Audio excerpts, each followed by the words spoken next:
Okay, hi everyone. My name is Kat Smailis. I'm an integrative wellness therapist and a self-development coach.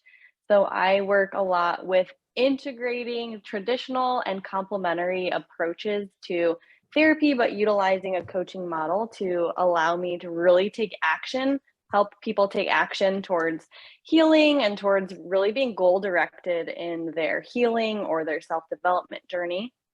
So yeah.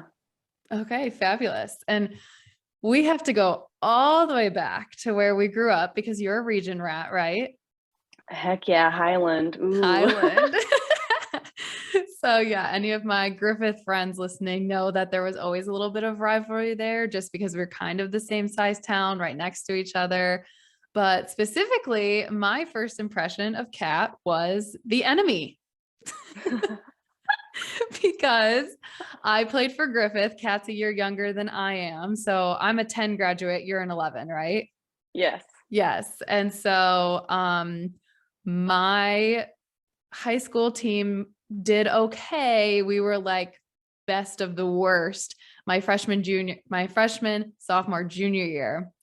But then senior year, I don't know what happened. We kicked it into high gear and we became very competitive. And so Highland wiped the floor with us for our first 3 years. Um, and throughout that time, I made a name for myself in kind of the region soccer world. Kat certainly did, but you were known as very feisty, lived up to your name. And that was kind of my first impression of you. So I want to know, like, how did you feel about your time playing soccer? And do you have any first impression of me? It's so funny because people were like, "God, you were so feisty." I just feel like I was really focused. I was There, like that's a good word. extremely focused. I never was like, I'm really aggressive. I was just like, when I'm playing, I'm just like very zoned out. I definitely always respected you as someone who is really good. And yeah, I knowing playing you, I was always like, yeah, Sarah's freaking awesome and she's gonna be somebody to watch. And but I never was like, oh, I'm gonna be so feisty. And I feel like I was just really focused. See, now we're adults and we can reframe our high school verbiage of feisty to focused. And I love this approach. Yeah. Ooh, reframing. Yes, I love that. That's a therapy approach. So Exactly. Yes. But I just, you were like definitely number one Highland enemy, one of the best for the whole 4 years you were there. And I have very vivid memories of my senior year when we came to Highland and played you guys. I remember being on the bus and I feel like it was early in our season. So you don't know how things are going to go. Are we a good team? Are we a bad team? And our team, we never really had like this great cohesive like team vibe until my senior year. And then I'll give my class some credit that we decided enough is enough and we're going to be a team to compete with. And I remember sitting on the bus before we got off at Highland and there was just some kind of like giggling and laughing going around. And one of the captains got everybody's attention. And I remember specifically very much wanting to beat you guys, specifically you, because previously we went on to play on the same team, which we'll get to in a second. But I remember that game vividly also because my sister Cindy, who was a freshman, scored 3 goals against you guys. ooh. And then sorry, did you hear that noise from my computer? Okay, good. Mm-mm. And then Lauren Hansen scored the other one. So I think we beat you guys 4-1 or 4-0. So it was one of the best nights of my life. But do you have any Oh. memory of this or did you kind of black it out? Your like junior year had other things to I honestly don't remember a lot of very do. specific things. I think like for me, playing was just it was just fun I was able to focus a lot during that time. I don't know, for some reason I really don't have many specific memories of of soccer. Maybe that's a bad thing, or maybe it's just like it was just part of, who I was back then. Well, I'm hoping you have memories of this next scenario because we went from frenemies to actual very good friends once you joined United and we got to play club travel soccer together, which club and travel soccer is where, girls from all over come together from different high schools to play for one team. And so we got to do that. That must have been your junior year as well. Yes. Junior Okay. year. Yeah. Mhm. Yeah. Oh, yeah. So we would have went through that high school season which would have been my senior year, my hurrah, last year. We were super successful, beat you guys, which was great. And then we got to come together as very good friends in the spring and played club, and we got to do that together. Yes, I specifically remember walking into this gym where there was like your guys' whole team. I don't even know how I got invited to come play with you, but I showed up and you guys had been playing together, it seemed like for years. And Yes. I specifically remember I felt like I had come in with like poop on my shoe or something. Everyone was on the other end and like no one wanted to be my partner.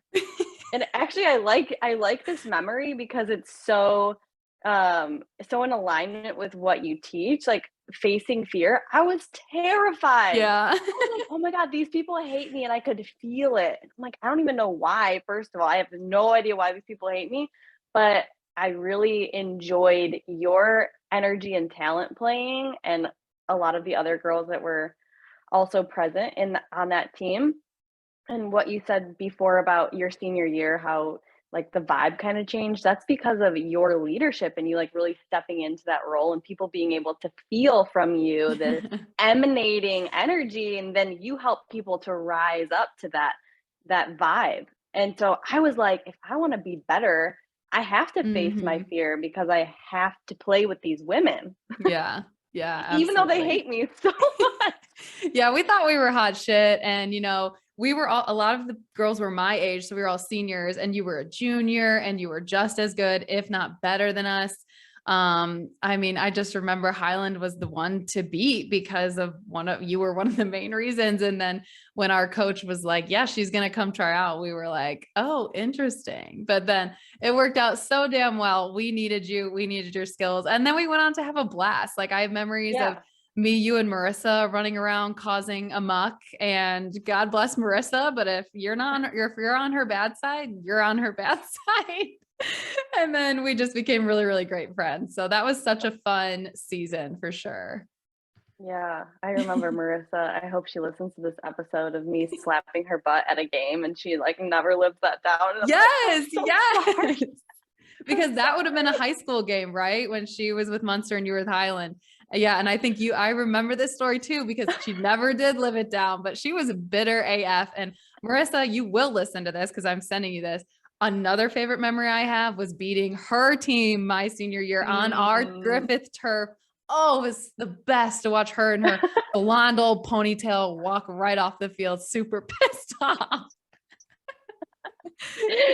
Oh, it's so nice we can recall these memories but not be angry about them anymore. Yes, yes, yes. But you know what? Marissa was another one that was very much labeled feisty, but was also just so focused. Like I remember kind of joking with her during some of our high school games, and she wanted none of it. She did not care who I was, did not care that in the spring we were going to go share hotel rooms and car rides and carpool. She could give a shit. When she wore that Munster jersey, she was wearing Munster.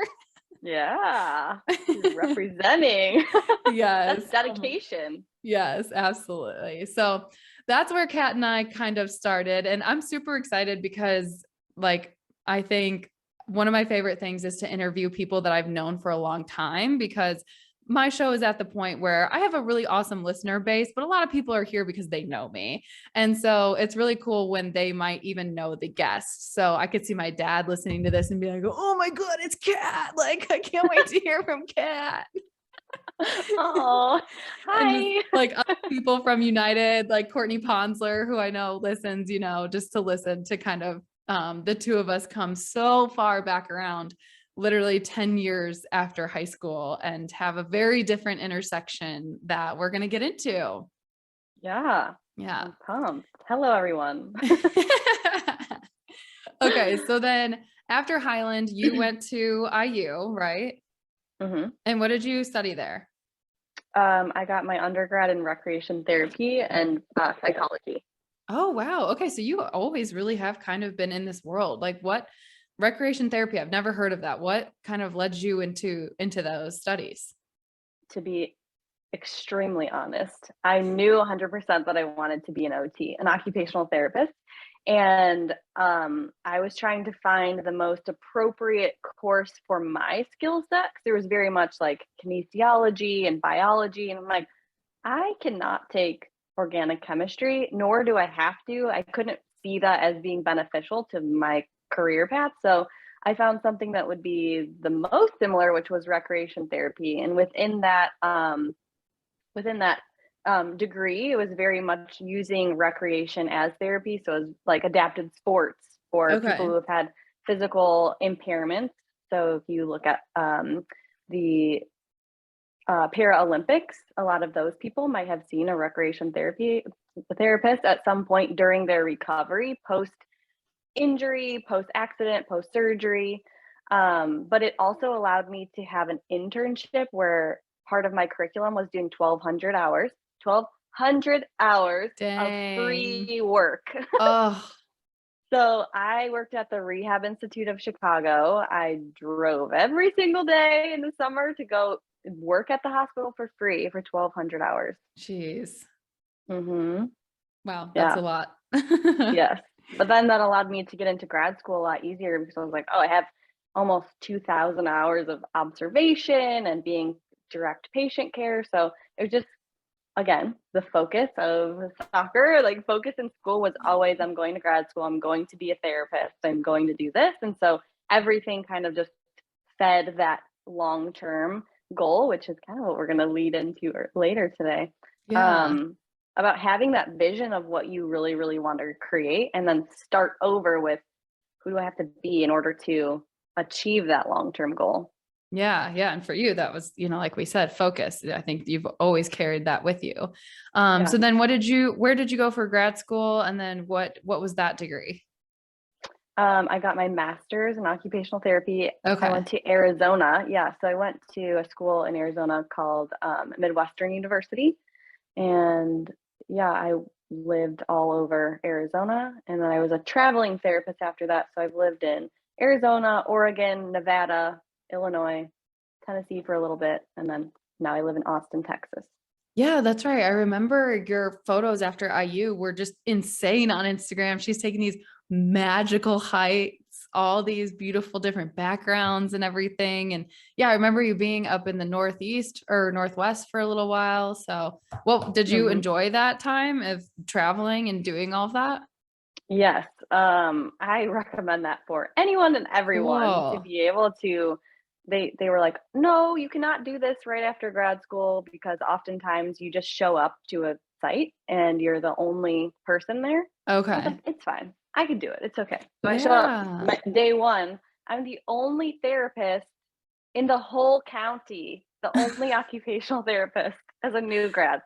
And again, here we go, like facing fear. I'm like, well, I have to do this because here I am and I'm going to learn a lot, but it was very hard. And I think with that experience, it helped me to not be afraid to talk to anyone, go anywhere, Hmm. um, get into a situation where I know I can figure it out just because I've really focused on establishing good skills and I really truly believe in my abilities. So, yeah, that was a huge learning opportunity, but also amazing for being able to branch out and fly the nest, leave the nest, and feel really confident in who I was and Y- am.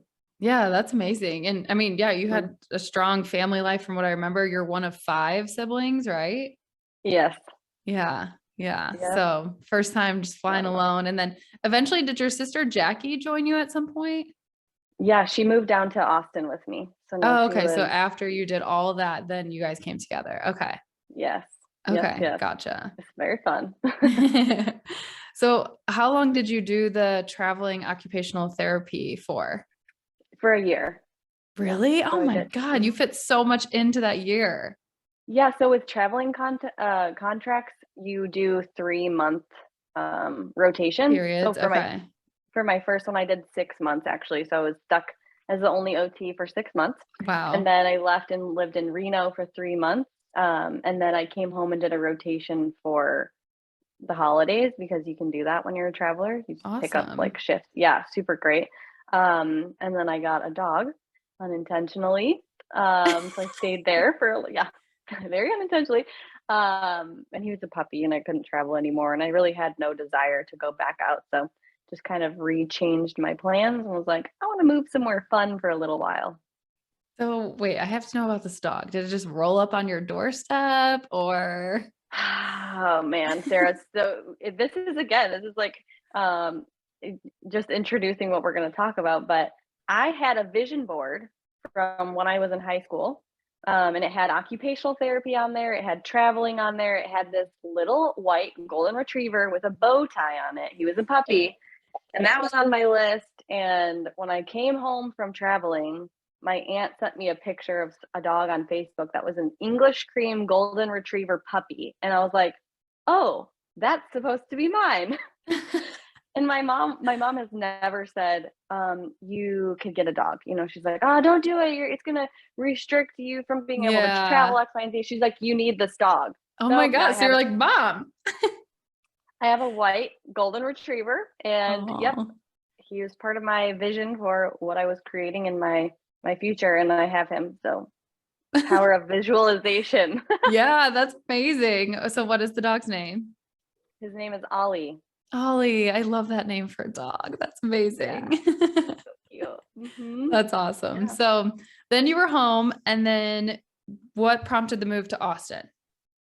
I wanted my younger sister to experience being able to leave the state and like learn about other places that exist and other experiences. And I was ready to stop traveling for a little while. So, what better way than to travel with one of your favorite people? Yeah, yeah. Did you guys pick Austin together or was something drawing you there?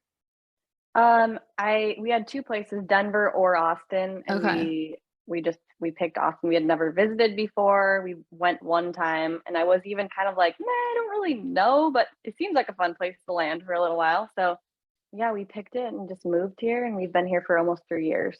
Okay, amazing. I feel like Mhm. Denver was my classes place to go if you were looking to like get out and experience something new, and now it's like totally shifted to Austin. And Mm. my brother is there, my youngest brother, for no other reason than he wanted to.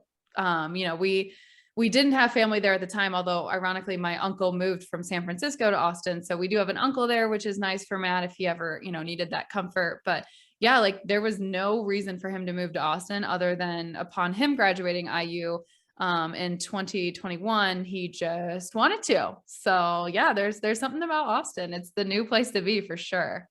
There is there's something about you're right. Like there is something about it here. It's a very spiritual place and it's also a very entrepreneur mindset place.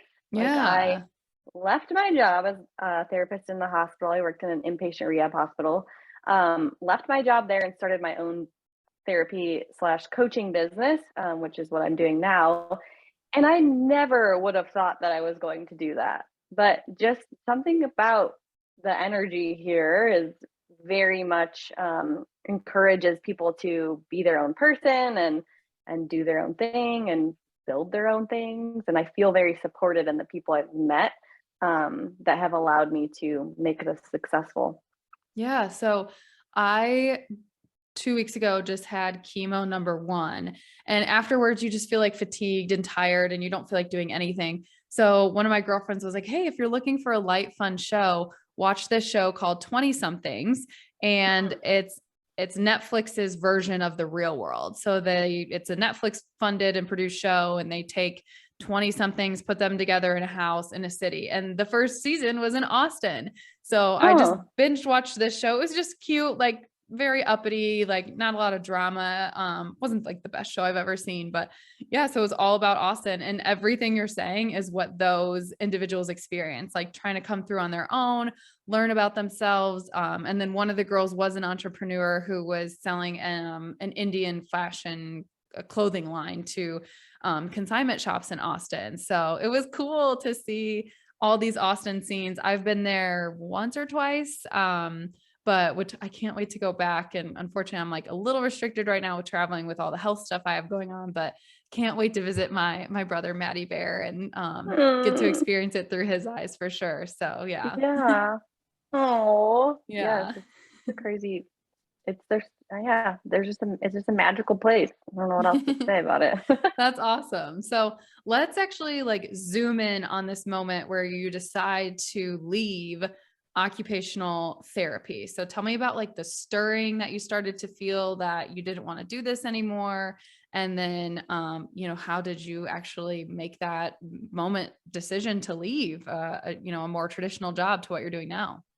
Yeah, so I realized very early on in all of the places that I worked in a lot of places because I was traveling, that we don't really do a good job of healing people in Western medicine or traditional medicine. We do a good job of making them good enough to go home, but we don't really ever experience or help people to experience true healing. And I had my own experience where I was like going through some difficult emotional times, and I was like, I'm a therapist. I can't even figure out how to help myself. So I sought out a therapist, and I did that for a little while, and that was helpful. It helped me in that first step of like being curious about my own internal environment and my thoughts and like why I was getting stuck. And then after a while, it kind of got repetitive and talking about the same thing, but I was like really craving this focused direction. Focus is apparently my theme. Focused direction on action oriented items to be able to pull myself out of things and like change my behavior or change my thoughts. So then I bumped into, in a serendipitous moment, a physical therapist who's also a coach, and she does myofascial release here in Austin. And I had like a call with her, and she was talking about her program that she had, which was coaching. And I was like, yes, that's what I'm looking for. It was very action oriented. It was like working with the subconscious mind, which I had learned about in psychology, but not to the extent of how she worked with the subconscious mind. So just a quick lesson on that. It's a part of yourself that's always paying attention and downloading different things that you're learning or observing in the environment. Okay. And it interferes and affects a lot of the stuff that you do on a daily basis. For an example, when you're little, from 0 to 7 years old, you are learning how to download from the environment, which is your attachment figures, how to interact with people, how to interact with loved ones, how to interact with the world, how to cope with stressful experiences. So that all gets downloaded into your subconscious mind, which then starts this ability to respond in situations without having to think about it. So when you're driving in the car and you're like, how the heck did I get here? I don't even remember. That's your subconscious mind having done it so many times that you don't have to consciously think about it. It's just allowing your body to react to things at a Yeah, subconscious right. level. Yeah. So learned a lot about that in the coaching. In my coaching practice, I had several breakthroughs throughout that period. And it was only within like a 10 week period. We'd meet every single Wow. week. Yeah. So by the time I was done with that, I was like, oh my gosh, I'm a fully functioning human now. Like I can figure my stuff out as it comes along and I That's don't feel awesome. overwhelmed. Yeah, I don't feel overwhelmed by emotions. I have a clear direction on my purpose. Like I'm like, oh, okay, now I know what I want to do. So then I hired her as someone to teach me the whole process of becoming a coach. So I worked with her for a year and a couple months, one on one. So I learned myofascial release, neurolinguistic programming, which is just another modality to help you to access that subconscious part of your brain. Then I just started taking all of these courses. Like my family is like, "Cat, stop taking courses," but I can't help it because now I have like unlocked the key to what has been missing in traditional medicine, and that is mindset and helping people to really uncover these parts of what keeps you stuck. Because a lot of times it's just a Mhm. belief system that was downloaded when you were little or passed down to you from your parents. And it's like asking for an upgrade. But if you have no awareness that that's possible, you just Yeah. kind of constantly get stuck in this loop of you're actually stuck. And Yeah. then it's frustrating and you're like trying to figure out what to do. But we are not taught in our society these foundational skills of emotional regulation or self awareness or, how to see something as being stuck and knowing that there is a root cause. So that has been the meat and potatoes of my work, is really helping to bring to awareness things that have been in your subconscious mind, and then giving people clear direction moving forward with actionable steps, with the idea that I don't want you to rely on me. I want you to get to 10 weeks Mhm. and be like, cool, bye. I'm like, oh my gosh, awesome. Yeah. So as I've learned about what you do, the best visualization I think I could bring to like set this example of the difference is Western traditional medicine is like a rat on a wheel, like just running in a circle, and you maintain, and sometimes you get the drugs you need to keep going, maybe a little bit faster or a little bit slower, but it's really just like continuously spinning. And then what you're trying to do is get people, or in this case a rat, through a maze, and if they bump into a dead end, they can turn around themselves before looking up and saying, hey, I quit, I don't know what to do, like infuse me with drugs. And for people to just keep moving through the maze of life. Like, is that an accurate visual description? That's great. That's a Okay, great great. description. Yes. Yes. So seeing those obstacles as like, okay, it's not a bad thing. Like the things that Hmm. are bad that happen to you, they're not they're not inherently bad. They're giving you information to allow you to make a choice to turn around, to change directions, to call in like learn some new resources that you previously didn't know that were available to you. So it's a growth-minded process, which is so vital to vitality and satisfaction Yeah, in life. yeah. Yeah. Yeah, absolutely. And I have like the smallest experience with um being somebody on a wheel, but my whole life I've had super bad allergies. I'm allergic to cats and dogs, and just have always had really bad allergies. And it wasn't until I joined a CrossFit gym in 2014 that a coach there told me, hey, I see you have really bad asthma and you are like 22 years old. And I was taking my inhaler before class, and then I would take it during. And he was like, can I make a suggestion to you? And I said, sure. He said, why don't you try cutting out as much dairy as you can in your life? And no doctor ever told me that, ever told my mother that, to have manage her child in this way. And I used to drink milk like it was water. I used to drink Mm. so much milk, which is like a cornerstone of being a 90s kid. And then I used to eat a lot of yogurt. Like I would eat Go-Gurts a lot and just yogurt all the time. And so I made a deal with myself. I was like, look, never going to give up ice cream. Certainly not going to give up cheese, but I stopped buying cheese. The only way I would like get it would be like out to eat or whatever.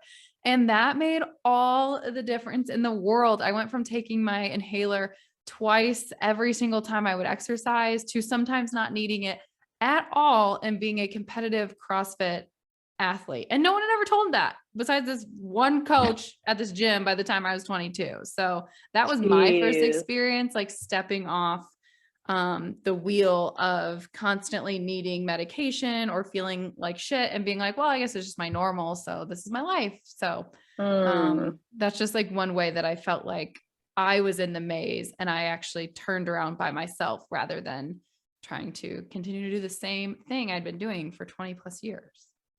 That's huge. Yeah. Yeah. Yeah. Do you have any experiences, like personally, or maybe you could even give like an example of a patient, obviously without using any of their like descriptors, but where you've seen somebody step off and start working their way through the maze on their own instead of relying on traditional, practices?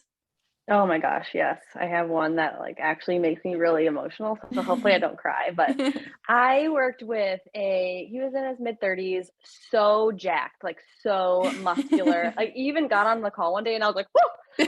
Like I didn't like expect, like, wow, hello. And through working with him, I started to understand that like he was very physically fit, very motivated in that department, but he was dealing with crippling anxiety and depression, and didn't really even tell me to the extent until after we were working together. But, we uncovered a lot of the correlations between when he was growing up and his relationship with his dad and mom and their relationship with each other, and how that affected his ability to connect with women as an adult, or his own inability to really understand his internal environment. Because as men, like traditionally, they're taught to suppress emotions or not to be overly emotional. And while I understand that there is some expectation of like they need to be the protector, it doesn't mean that they still don't have emotions and they Mhm. shouldn't process through them to understand really the wisdom that comes along with having an emotional experience. So helped him really to get inquire about his thoughts, how they're related and connected to what he was taught as a young boy, and then actively helping him to redirect thoughts and behaviors, really helped to establish that emotional regulation and self awareness, those key cornerstones of my practice. Um, Gave him a lot of resources every single week to create that new baseline so that he could step off of the hamster wheel and realize that there's a whole nother world. Oftentimes, what happens is people will step off and be like, oh my gosh, wow, I can see a lot more. And then they might Mhm. slide back into the groove of what they used to go through. But then they're like, okay, but I know there's something else. So now they're like reaching a little bit outside of their comfort zone. And then they say, they make the decision, this feels much better. I'm going to stay here. And that's how change really should occur is allowing for people to slide back into old habits and not punish them for it. Just Mhm. allow it to be a felt experience of, okay, you slid back into this groove of behavior, but this feels much better. And then you're supported. You have like homework exercises every week to help support you in that upward trajectory. So he had such a great experience that after his work with me, he sent me this long email and he was like, I didn't tell you to the extent of what I was going through when I first started, but I had a suicide date picked out and Mm. I had told myself if it didn't work with you, I was like ready for everything to end. He said he was Mm. taking depression and anxiety medicine every single day, just to stay awake and be functional and just to go to Yeah. sleep at night. And he's like, I'm off of all of my meds. I feel better than I ever did while I was on them. And like I'm living because of the work that we did together and to be able to see outside of like the small world that I was living in. So that story just I was like, okay, I could die happy after that. I mean, Yeah. geez. Yeah, And absolutely. I regularly stay in touch with him and he's like on his Yeah. own spiritual development. He meditates every day, which he told me I never thought that I would ever meditate. And now I see the importance of understanding my mind. It's like I'm good in the physical department, but like my mind and emotions and spirituality are the pieces that we're missing. Yeah, yeah. Well, that's amazing. And, congratulations to you for having some success in following what you think that you are meant to do. And that validation is just, like you said, we could all die happy now. Like, that's amazing. Yeah. That's so Mhm. cool. So Kat and I come back together after many years of just following each other on social media. I'm all about people going and doing non-traditional things with their lives. So when I saw you start to do your thing, was, following and liking and cheering you on through everything. And as I've gone through my cancer journey, I've had so many people reach out and be like, let me know what I can do for you, which like 80% of them, I'm like, I would never ask you for a favor, like it's all good. Thank you for saying that. But it's just kind of this thing we say as humans to each other, like, let me know what I can do. And that's hard sometimes because it puts the burden on the person who is suffering or going through pain. And you're like, well, what are you willing to do? Are you willing to like go get me ice cream, or are you going to like pay for a Panera walk that I do? So I think when you had reached out once I was like going through my diagnosis and all of these things and said like, I don't know the right words to say or what to do, but we started kind of talking back and forth, and then you offered to take what you do and have me be a client of yours. Obviously completely free under these circumstances. And it was just really awesome because I've had people lean in with their gifts, their personal gifts and life talents, and offer them to me as support. So I only knew from just briefly watching you on social media. I had an idea that you were into stuff that was a little bit less traditional, and when you offered that, I thought, well, I mean, I'm not going to turn down any mental or emotional help at this point. And honestly, regardless of my breast cancer journey, I could use this stuff, which, as you and I have learned, we've talked about a million other things other than breast cancer through working together. So it was amazing for you to offer your talents to me. So can you kind of describe what you and I are working on? And it's me, so I don't care how much details you kind of go into. But I kind of just want to paint a picture for everybody of what we're kind of doing together. Yeah.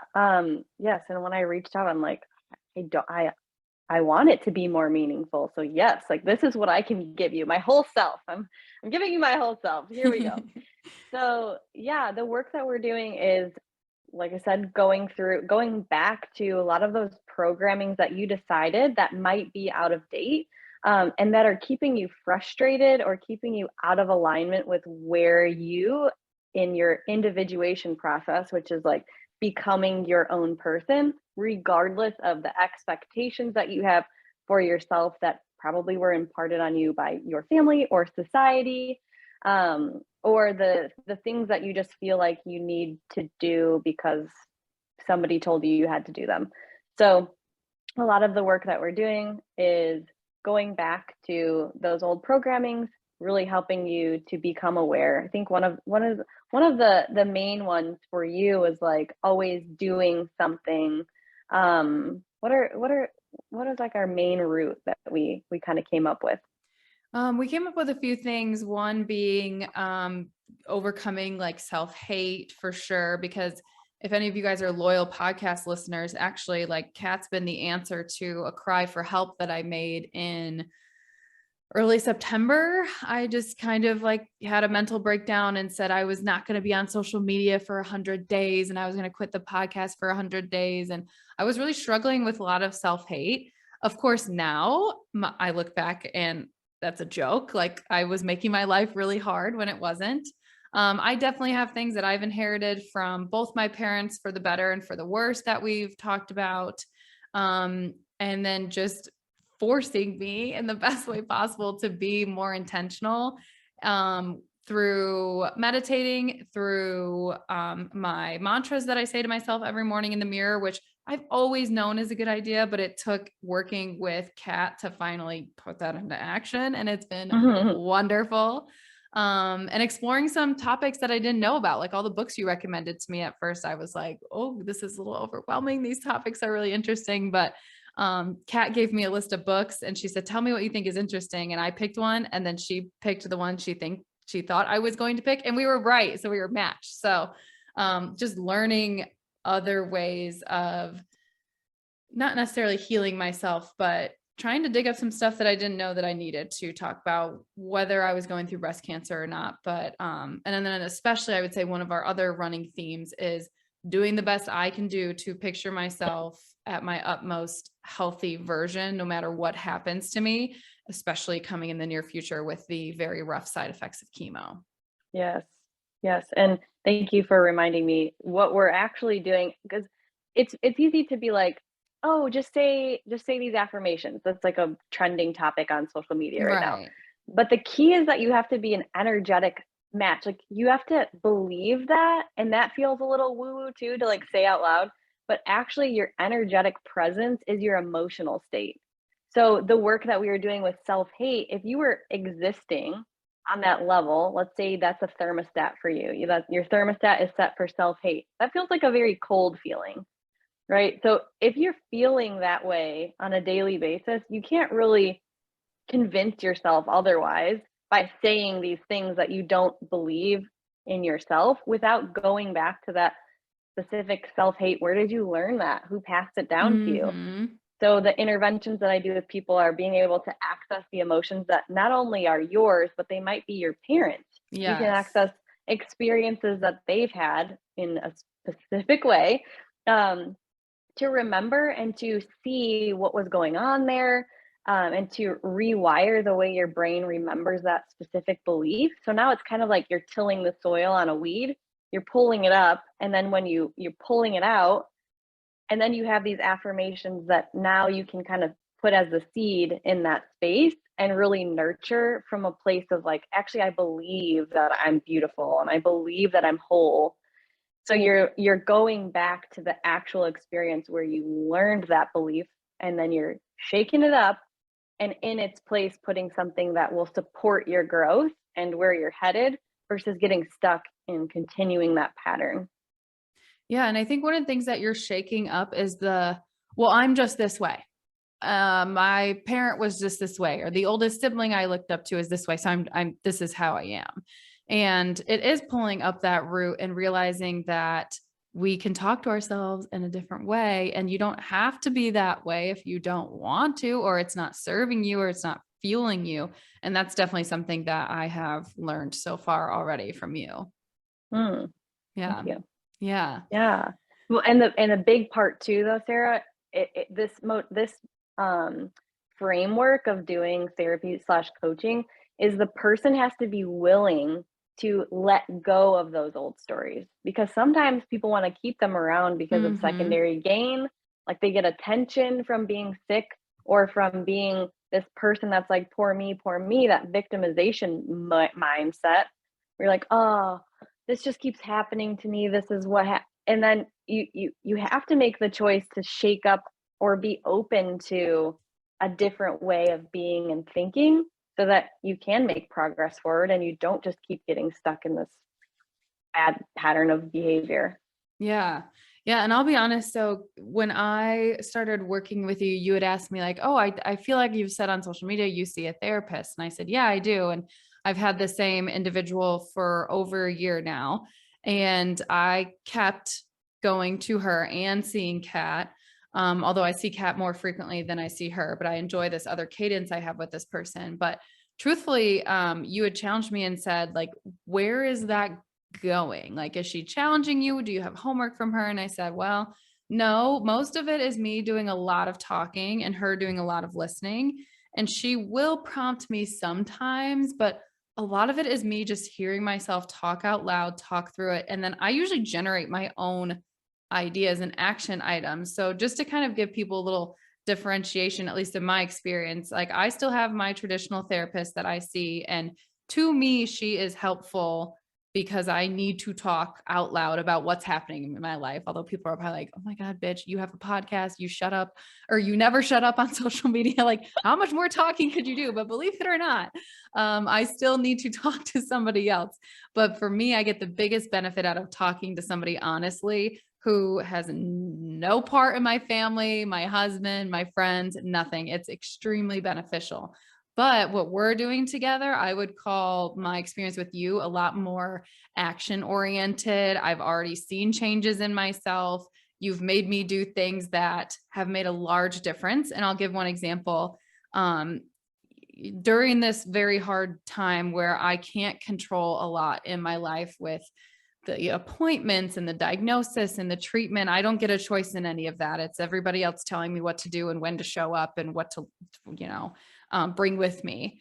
So you've encouraged me to be intentional where I can be.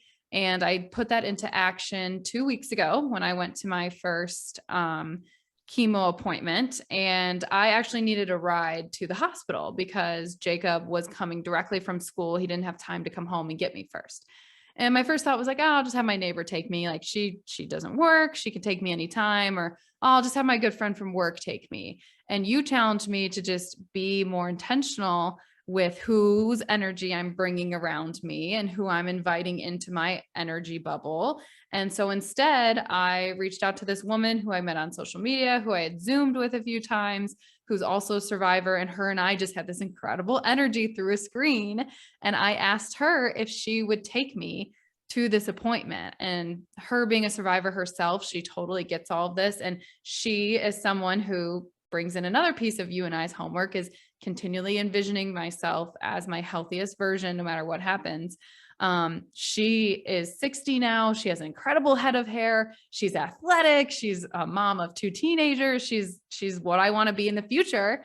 So I kind of vulnerably asked her, like, would you like to meet in person and then also take me to this huge chapter of my life? And of course Hmm. she said yes. And she brought me a gift and she brought like stuff inside before we left the house. And so I had this beautiful moment in this very shitty phase of life that I would not have done without like your encouragement. So that's, I mean, I've had a few action items from you, but that's just one to kind of share with everybody. So thank you for Oh, I that. love that. I love that so much. Yeah. Oh. Yeah. So that was really awesome. And, you know, she and I took a little selfie in the car, and a very good memory. So just making your scenario be less, it's happening to me, and how can I kind of change up the experience no matter what it is. So that was a good one for sure. Yeah, and even to reframe that, what you just said, "It's happening to me," it's happening for you. Like, Yes, you're for learning me. so yeah, Yes. you're learning so much about, yourself and being able to rely on people and feeling what it feels like to feel good and Mhm. know that you're deserving of that. Yeah, yeah, for sure. So something else we've done that I've never successfully done prior is some visualization stuff. I went on a pretty solid meditation practice in 2019. I would just do it for 5 minutes a day, and I would sit in a chair, feet on the floor, butt in the seat, arms, laid out appropriately. And I just felt like I couldn't keep it up, and I would think about a million other things. I couldn't focus. So then I started using yoga as my meditation. And because I figured, well, I'm a really active person, if I'm moving stuff, that will allow my mind to release, because I have to focus on moving my arms. But we've done some visualization stuff, and I had asked you if we could like do one live now, just to kind of give everybody a taste of that. So are you cool with that? Yeah, yes, Okay. for sure. Okay. So, we're gonna do it not in terms of the, like, safe space that we do in therapy, but we're gonna do it, jumping into the reality that you wanna create. Okay. This will be fun. Okay. Okay. Deal. So if you're listening and you're in a safe space and you're not driving, Yes. close your eyes. Yes, close your eyes. If you're driving, totally visualize. Just looking forward is totally fine. So you're going to picture what it is in the future that you want to create. So your dream life, your dream self. So just kind of making a picture of who's there. Hmm. What do you see? What do you hear? What do you taste? What are you touching? And most importantly, what are you feeling? So you have this vision in the future of who you are and what you're doing. And now you're going to turn it into a movie. So now these parts start to move. Maybe you bring that picture closer to you. So now it's right in front of you, like a big screen on a TV. If it's dull in color, I want you to brighten it. If the people are quiet, I want you to turn up the volume. And then I want you to step into the picture. So now you're adjusting for the most real feeling. You can look around. Now just really paying attention to what you can see, hear, feel, taste, and touch. Mostly focusing on what you're feeling here. And infusing high level emotions like happiness, joy, peace, love, or gratitude into this experience, allowing it to fully fill up your body from the top of your head, the bottom of your feet, and out your hands. So now you're fully infused with this feeling in the future of who you want to be, what you want to have, what you want to be doing. Now, whenever you're sitting to meditate, you can pull up this image and really picture it as like it's already happening. And when you open your eyes, you can picture that that experience is already here for you. Whew, yeah. So I always close my eyes through those when you do them. And the way that you say things, I really am just following your steps, which is different for me than meditation, because you can go anywhere. So I love the direction. Mhm. So yeah, that was good. Yeah, intentional attention to the things that you want. Hmm. So this is where like mindset, mind and emotion work comes in, because after receiving a diagnosis of breast cancer and having gone through everything that you've gone through, it's really easy to stay in a fear-based mindset or like a very depleting level of emotions, and that's super draining. I can get into a whole bunch of physiology, but we don't have time for that. But basically what happens is that your body is in a state of survival mode. And if you've ever been scared, how tired are you after you recover from that? Really freaking Mhm. tired because it's draining. Yeah. So the work that we're doing is really helping you to pull yourself up from those feelings of being scared and fearful into a mindset that is conducive and supportive of your body being able to heal itself or support your healing by being in a more coherent state. Yeah, absolutely. And I'll tell everybody what I was visualizing. So I have always wanted to write a book, and I want to write a book about my experiences, but then these four tips and strategies that I have for facing fear that I've used repeatedly for a long time now. So I have some proof that they are sustainable, they work, and they can be applicable to anybody. And I could see like immediately my mind like snapped, and I went to a conference setting, and it was bright with lots of colors, with people dressed in all different ways, not just that boring professional dress that we tend to do when we go to conferences, which yuck. Everybody was like very energetic. There was lots of women there. There was lots of pink there. And I was on stage with so much adrenaline. I love adrenaline. I love that feeling. And I could feel it through my like my fingers and my toes and like through my legs. And I was on stage as a part of a panel of other women. And I was talking about my book, which has a lot to do with facing fear, but also this breast cancer thing has really changed the game. It's changed my life. I feel like I could do anything. And the volume I heard was loud, like very much like talking, clapping, but then also the volume of being somebody talking into a mic. And we know what that kind of booming sound sounds like. And then I pulled up like my big TV screen right here in front of me, in front of my desk. So that's kind of the journey that I went on. So hopefully everybody listening, if you had the opportunity to kind of close your eyes and really follow Kat's words and journey, that you had a visualization moment as well. So yeah, that was good. I love that. Yeah. Good.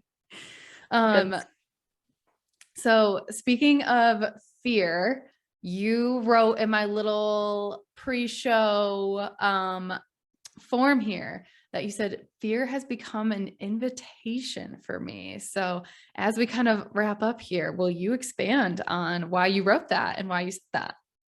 Oh yeah. So fear, yeah, it's just like it's an opportunity for me to lean in because I know on the other side of fear is growth and expansion. And I'm not somebody that likes to stay still because I'm focused on growth. And so, yeah, I've just utilized fear as an opportunity to get to know myself at a much deeper level. And I've been very pleasantly surprised by all of the opportunities that come when you say yes to fear. You become its friend, and then it leads you on an adventure that you honestly can never plan for, but it's always towards, my end goal. Yeah.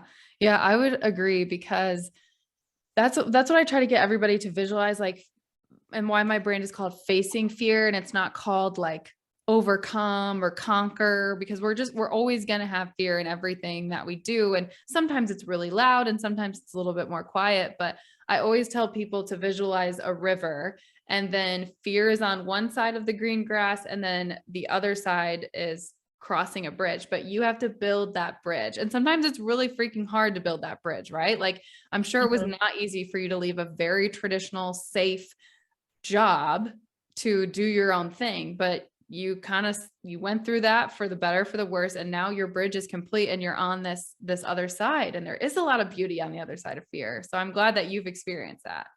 Thank you. Yeah, and that's actually it's a really great example of emotional intelligence because in seeing fear as just an emotion that also is accompanied by all these other things like expansion, like growth, and you can now kind of match all of those other great qualities to fear. you know that in facing fear, you're also going to experience all those other great things. So it's nothing to be afraid of. It's something to embrace. Yeah, absolutely. Well, is there anything that I did not ask or we didn't talk about that you wanted to share here on your episode of the Facing Fear podcast? I just would like to explain. So my company is called Tree, Yes. and I just wanted to quickly explain that because I think people are going to say Trey or be confused by it, but it really stands for the tree of life. Like you have to really start at the foundations of your roots as a self-understanding, the ability to communicate, the ability to really understand yourself in order to branch out and reach and expand yourself throughout your lifetime.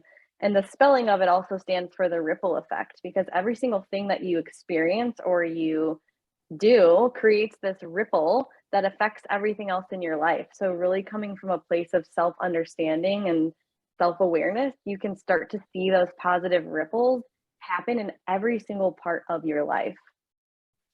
Okay, that's amazing. And I remember reading that on your website, and I love a good, meaningful logo, visualization, company name. And then this has just been the most colorful episode that is audio, but we've had so many visualizations. So yes, I love this, strong tree trunk, the roots, the branches that reach out, and the things that affect the tree in and coming out. So I love that Yeah. I love good branding, and that's really good. Thank you. And then of course, for everyone, I will put all of her information in the show notes on social media. So you can go learn a little bit more about her. You also have a really active TikTok that you've definitely gained some really awesome numbers on. So that's been cool to see you do that as well. Yeah. TikTok is something I was very hesitant for Same. because of, yeah, fear. Like, Yeah. oh, I Yeah. can't. But one of my business mentors was like, you have to, because it's a new platform and like one of your videos can gain popularity and it's free organic marketing. So why not utilize that to first and foremost hold the intention of, I just want a larger amount of people to understand what I'm doing. Yeah. So tell everybody your social media and where they can find you as well, just so we have that on here too. Yeah, so my Instagram is just Cat Smailis, so KATSMAILIS. And then my TikTok is Catherine Smailis. And then my website is TRE. Well, I guess that will be in the show notes, but it's treewellnessconsulting.com. So that will be down below. But there's an email, there's an application on there, and then there's also send me a DM on Instagram, however you want to connect. Okay, wonderful. Well, this was amazing. And just another really good, everybody has said to me over and over, I don't know what to say to you. I don't have the right words. And sometimes just look inward and think of your own talents. If you're really good at writing cards, write someone a card who's going through something. If you have an extremely amazing skill like you do, maybe offer that up. So it's been amazing to see people offer me their personal skills and talents. And that's why I was so excited to have you on the show, because if I can bring any good karma your way and pass on the energy of Kat to a wider audience, that's what I wanted to do. So appreciate having you on.